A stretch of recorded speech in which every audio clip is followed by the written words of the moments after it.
আসসালামু আলাইকুম ভিউয়ার্স। আজ আরেকটা নতুন রেসিপি নিয়ে আসলাম। এটা হচ্ছে নারকেলের বেগুন বাহারি। এজন্য প্রথমে আমি এরকম মোটা ফালি করে বেগুন নিয়েছি। অবশ্যই এই রান্নার জন্য বেগুনগুলোকে অনেক মোটা মোটা হতে হবে, মিনিমাম 1 ইঞ্চি। এরপর আমি সামান্য হলুদ এবং লবণ দিয়ে এটাকে মেখে নিব। কোনো মরিচ ব্যবহার করব না এই রান্নাটাতে ভাজতে। এখন আমি এগুলোকে হালকা একটু ফ্রাই করে নিব। আমি ফ্রাই প্যান গরম দিয়েছি। এবার এখানে দিব হালকা তেল। বেশি প্রয়োজন হয় না বেগুনের জন্য সাধারণত। এবার বেগুনগুলোকে হালকা ব্রাউন করব। একটা একটা করে সবগুলো দিয়ে দিচ্ছি। ভিউয়ার্স, এই রেসিপিটা খুব সিম্পল এবং খুব কম ইনগ্রেডিয়েন্টসে হয়ে যায়। দেখুন, এরকম হালকা ব্রাউন হলে আমরা বেগুনগুলো তুলে রাখব। এগুলোকে বেশি বাদামি করা যাবে না, এরকম হলে যথেষ্ট। এবার আমি একে একে সবগুলো তুলে রাখলাম। এবার সেম পাত্রে আমি আরেকটু তেল দিব।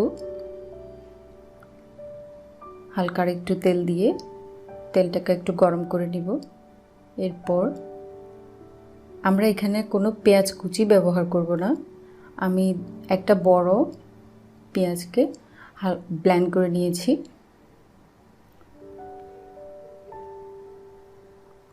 হালকা একটু ভেজে নেব।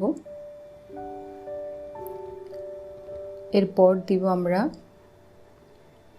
সাদা যে সরিষাটা আছে সেটা বাটা। এখানে প্রায় 1 টেবিল চামচ সরষে বাটা আছে। এই দুটোকে আমরা হালকা একটু নেড়ে নিব। অবশ্যই আঁচটা একটু মিডিয়াম আঁচেই রাখবো যাতে পুড়ে না যায়। এরপর আমরা দিব নারকেল কোড়ানো। এখানে 1 কাপ পরিমাণ নারকেল আছে, নারকেল কোড়ানো আছে। এই নারকেল কোড়ানোটা দেওয়ার পর আমরা কিছুক্ষণ এটাকে কষাবো। আর যাতে মশলাটা পুড়ে না যায় সেজন্য আমি একটু পানি ব্যবহার করছি। পানিটা দিয়ে হালকা একটু নেড়ে নিব। এবার আমরা এটাকে কষাতে থাকবো যতক্ষণ এটা ভুনা ভুনা না হয়ে যায় এবং নারকেলের কাঁচা গন্ধটা না থাকে। এই দেখুন, অনেকটা ভুনা হয়ে গিয়েছে। এবার আমি এখানে দিব টমেটো পেস্ট।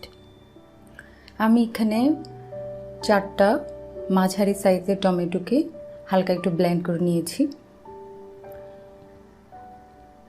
এটা জাস্ট নর্মাল টমেটোকে ব্লেন্ড করা, কোনো সিদ্ধ করে পিউরি নয়।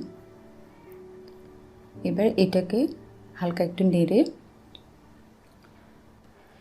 একটু কষিয়ে নিব। ভিউয়ার্স, আমার রান্নাগুলো যদি পছন্দ হয় তাহলে অবশ্যই সাবস্ক্রাইব করবেন এবং বেল আইকনে ক্লিক করতে ভুলবেন না।